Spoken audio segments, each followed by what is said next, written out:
Hello दोस्तों, स्वागत है आपका हमारे चैनल डीवी फैक्ट्स में। आज इस वीडियो में हम बात करेंगे चाइना फिर से चीन की दीवार बना रहा है, लेकिन यह दीवार ईंट पत्थरों की नहीं बल्कि बड़े बड़े हरे भरे पेड़ों की है।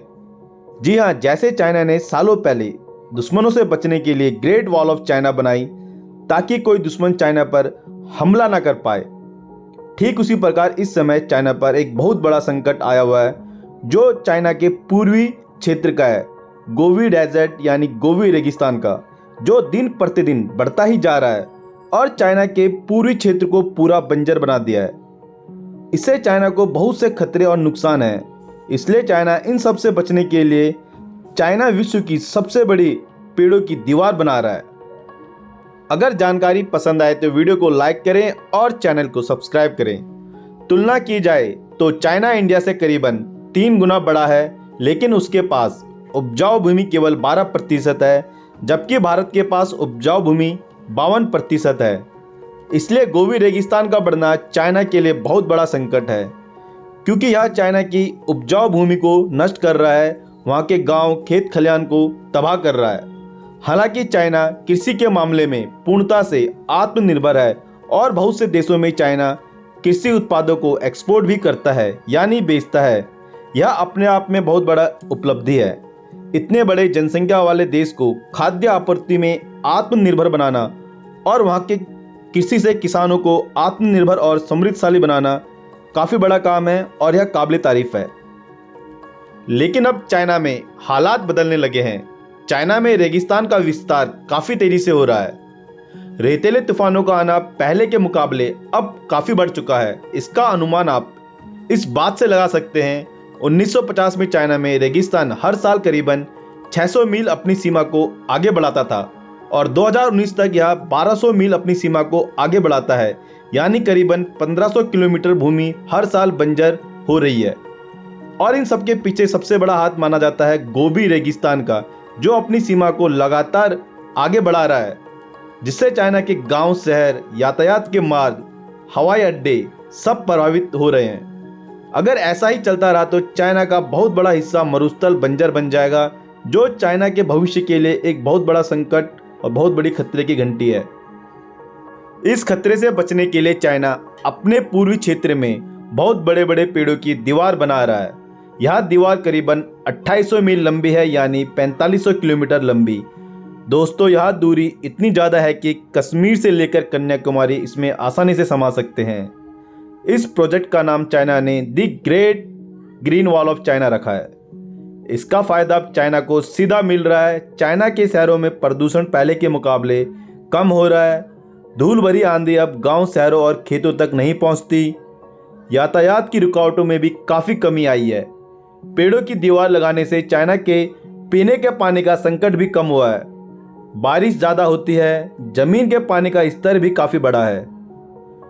खेती में फसलों की पैदावार भी पहले के मुकाबले ज़्यादा अच्छी हो रही है। आओ जानते हैं चाइना ने ये सब कैसे किया। चाइना ने इस प्रोजेक्ट पर बहुत बड़ा निवेश किया है। इस काम को करने के लिए सरकार के साथ मिलकर वहाँ के आम नागरिकों ने, सोशल ऑर्गेनाइजेशन ने और उद्योगपति पूंजीपतियों ने मिलकर काम किया है। यहाँ की सरकार ने इस काम को बड़े स्तर पर चलाया है। माना जाता है कि 2050 तक यह दीवार पूरी तरह से बन जाएगी। अभी से इस दीवार का फायदा दिखाई पड़ता है। चाइना के जंगल जो 5% से बढ़कर 13% हो चुके हैं। लाखों की संख्या में पेड़ लगाए जा रहे हैं। पूरे देश भर से गांव, कस्बों से लोग यहाँ पे आकर अपना अपना योगदान देते हैं। कोई पेड़ लगाकर मदद करता है तो कोई फंड देकर। सारे के सारे चाइना के लोग मिलकर इकट्ठा होकर इस प्रोजेक्ट में अपना योगदान दे रहे हैं। और इसके साथ चाइना ने मरुस्थल भूमि में, यानी रेतीली भूमि में कैसे खेती की जाए, इसके लिए भी योजनाएं बनाई हैं। अपने देश के किसानों को आधुनिक कृषि से जागरूक किया है। किसानों को आधुनिक कृषि की ट्रेनिंग दी जाती है, जैसे कि कम पानी में या बिना पानी के कैसे खेती की जाए, बंजर भूमि में कौन कौन सी फसल की जाए, फसलों की गुणवत्ता कैसे बढ़ाई जाए आदि पर ध्यान दिया जाता है। चाइना का करीबन 27 से 30% भूमि रेतीली और बंजर है। इसके बावजूद चाइना कृषि जगत में बहुत आगे है। चाइना के जिन क्षेत्रों में पानी की कमी है, वहाँ पर चाइना सिंचाई के लिए आधुनिक तकनीकों का इस्तेमाल किया जाता है, जैसे कि ड्रिप इरिगेशन सिस्टम, इसका इस्तेमाल चाइना में बहुत बड़े स्तर पर किया जाता है। यह एक ऐसी टेक्नोलॉजी है जो पानी की बर्बादी को पूरी तरह से रोकती है। इसमें पौधे को जितनी मात्रा में पानी की जरूरत होती है उतना ही पानी मिलता है और पानी वेस्ट बिल्कुल नहीं होता। एक उदाहरण से समझते हैं कि एक टमाटर के पौधे को एक दिन में 250 मिलीलीटर पानी की जरूरत पड़ती है। अगर आपने उस पौधे को एक बार में ही 250 मिलीलीटर पानी डाला तो उसका आधा पानी तो भाप बन जाएगा और कुछ हिस्सा पानी का उस जगह भी जाएगा जहां पौधे को उसकी जरूरत नहीं है। 250 मिलीलीटर में से केवल 50 से 60 मिलीलीटर ही पौधे को मिल पाएगा जो कि उसकी जड़ में गया होगा। इससे आप अंदाजा लगा सकते हैं कि केवल 20 से 25% ही पौधे को एक बार में सिंचाई के पानी का उपयोग कर पाता है, बाकी 75% पानी वेस्ट हो जाता है। इस 75% पानी को बचाने के लिए ड्रिप इरिगेशन सिंचाई तंत्र का इस्तेमाल किया जाता है जो चाइना में बहुत बड़े स्तर पर किया जाता है। चाइना में करीबन 70 से 80% सिंचाई ड्रिप इरिगेशन टेक्नोलॉजी की माध्यम से की जाती है, जो एक बहुत ही बड़ी बात है। अब समझते हैं ड्रिप इरिगेशन सिस्टम का इस्तेमाल कैसे होता है और किन किन फसलों में इसका उपयोग हो सकता है। ड्रिप इरिगेशन में हमें पानी के पाइप को पूरे खेत में लगाना होता है और इसकी सेटिंग इस तरह की जाती है कि जहाँ पर भी पौधे लगे हुए हैं उन जगहों में पानी की बूंद गिरती रहे।